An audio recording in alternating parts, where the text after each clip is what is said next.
जिस पे थोड़ा बहुत हो जाए, जिसे पता चल जाए कि हाँ आई हैव समथिंग,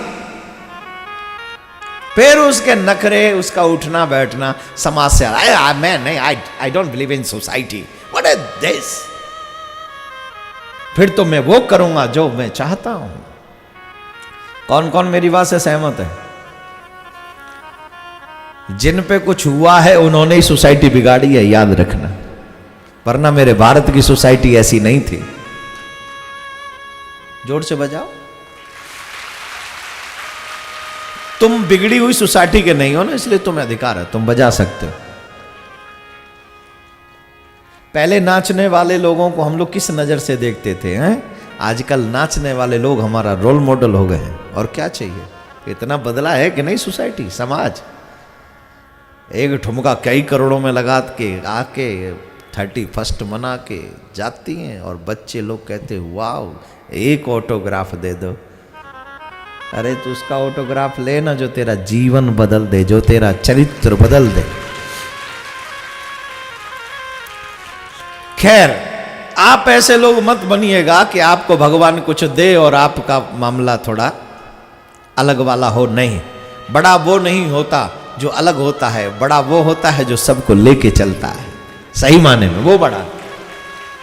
हमारे कहते हैं बड़े भाई तो कहा भाई, जैसे पेड़ खजूर पंछी को छाया नहीं फल लागे, तो ऐसे बड़े होने से क्या फायदा। राजा बलि कह रहे आप ज्यादा लीजिए, भगवान करे ज्यादा चाहिए ही नहीं, कम दीजिए, 3 पग भूमि। शुक्राचार्य जी बोले बड़ा संतोषी ब्राह्मण है भाई, आज तक इतना संतोषी ब्राह्मण हमने तो किसी यज्ञ होम अनुष्ठान में देखा नहीं। बड़े अनुष्ठान करवाए हमने, इतना संतोषी ब्राह्मण। जजमान कह रहा है ज्यादा लो, और पंडित जी कह रहे कम ही चाहिए, ज्यादा चाहिए नहीं। आंखें बंद की, ध्यान रख के देखा कौन से लोग से आया ये ब्राह्मण, इतना संतोषी। समझते देर नहीं लगी, ओहो दुनिया भर के संतोषी आए यहाँ, सबसे बड़ा संतोषी है, क्षीर सागर में रहते लक्ष्मी जी के साथ, कोई माहौल वैसा नहीं बना के रखा। राजा बलि से शुक्राचार्य जी ने, शुक्राचार्य जी गुरु हैं, गुरु जी ने कहा ये 3 पग भूमि मांग रहे हैं, 1 पग भी मत दे देना वरना सब चला जाएगा तेरे पास से। क्यों महाराज? बोले तुम जानते नहीं हो ये कौन है? बोले कौन है? ये त्रिलोकीनाथ है, तेरा सर्वस्व हरण करने के लिए आए हैं, तेरा सर्वस्व हरण कर लेंगे। राजा बलि बोले भगवान जल्दी संकल्प कीजिए 3 पग भूमि का। अब प्रश्न ये उठता है, हमारे सनातन धर्म में कहा गया है गुरु आज्ञा गरियसी, गुरु जी जो आज्ञा दें, माता पिता जो आज्ञा दें, बिना सोचे समझे वो आज्ञा का पालन करना चाहिए। और ये आज्ञा तो गुरु जी ने दी, मत दो, ये कह रहे संकल्प करो। इसका मतलब गुरु के विपक्ष में चले गए, गुरु की आज्ञा नहीं मान रहे। बोले सुनो, गुरु का काम है गोविंद तक ले जाना।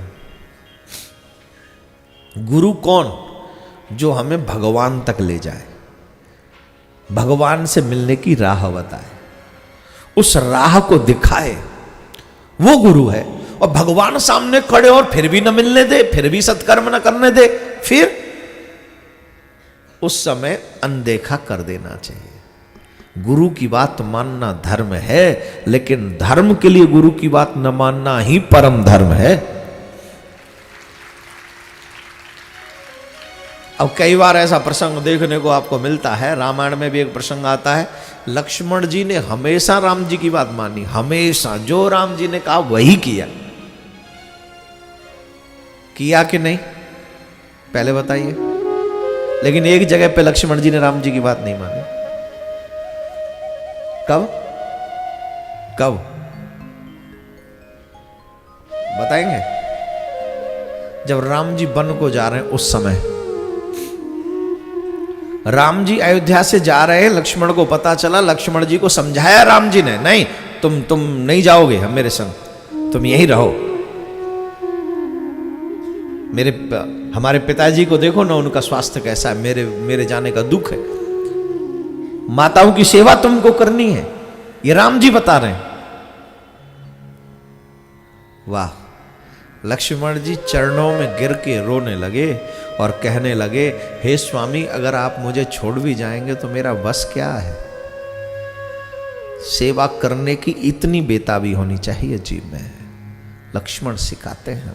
आज व्यक्ति सेवा से बचता है, इसलिए घमंडी होता जा रहा है, और जो जीव सेवा करता है वो अभिमानी नहीं रहता, वो दीन हो जाता है, और दीन पर गोविंद की दया जल्दी होती है।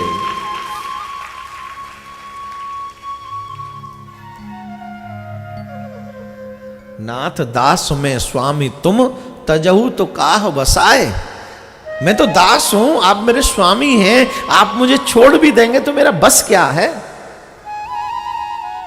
पर लक्ष्मण जी ने एक बात कह दी, गुरु पितु मात न जानऊ काऊ। न मेरा कोई गुरु है, न कोई मेरी माँ है, न कोई मेरा पिता है। कोई तो होगा। बोले हाँ है। कौन? बोले आप। माता रामो मत पिता रामचंद्र, स्वामी रामो मत सखा रामचंद्र, सर्वस्वम बे रामचंद्र, दयालु नारनेव जाने नैव जाने न जाने। मेरे माँ पिता भाई बंधु स्वामी सखा जो भी कुछ है वो राम है, इसके अलावा मैं किसी को नहीं जानता। स्वामी सच कहता हूं, अगर आप मुझे लेके नहीं गए तो मेरे प्राण आपके साथ जाएंगे। ये राम जी कह रहे यहां रहो, लक्ष्मण कह रहे मैं नहीं रह सकता। ये सेवा भाव है। आज कोई सेवा करता है क्या? आज तो लोग उम्मीद रखते भगवान धरती पे उतर के आए और मेरी सेवा करे। मैं भगवान की सेवा ना करूं, मैं गुरु की सेवा ना करूं, मैं अतिथियों की सेवा ना करूं, मैं माँ बाप की सेवा ना करूं। जवान होने के बाद भी अगर एक बच्चा कहे मम्मी जरा एक गिलास पानी लाओ, तो ये शर्म की बात नहीं तो क्या है? अगर तुम गिलास उठाने लायक हो गए हो तो मम्मी से नहीं, खुद जाओ और लेके आओ। मम्मी से भी पूछो आप लोगे क्या? ये सेवा है। इतनी दीनता तुम में होनी चाहिए, इतना दास्य भाव तुम में होना चाहिए, और मम्मियों को सिखाना चाहिए। रसोई में बैठी हो, बना रही हो, बेटा आके लेके जाओ, उसे दो मत, लेके जाओ। और जब कोई अतिथि आ जाए तो बेटों से बेटियों से सेवा करवाओ, जाके परोसो। ये पिता का और मां का दायित्व है। खैर अभिप्राय यह है कि कुछ विषयों में ऐसा है जहां धर्म का विषय हो, सेवा का विषय हो, समर्पण का विषय हो, वहां पर फिर एक बात इग्नोर भी की जा सकती है, जो कि की गई है। पास्ट में ऐसा हुआ है।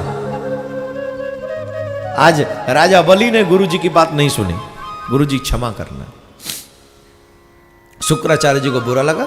शुक्राचार्य जी बोले कमाल है, हम गुरु जी और हमारी बात नहीं मान रहे। जट कमंडल की टोटी में जाकर बैठ गए। और यही होता है, हम कुछ अच्छा करते नहीं, कोई अच्छा करे तो ये हमसे बर्दाश्त नहीं होता है। हम किसी को अच्छा करते हुए देख भी नहीं सकते। कमंडल की टोटी में जब जाकर बैठे तो गुरुदेव बैठ गए। भगवान ने तिनका लिया और तिनका लेकर कमंडल की टोटी में डाल दिया, जिससे शुक्राचार्य जी का एक नेत्र गोविंदाय क्या हो गया?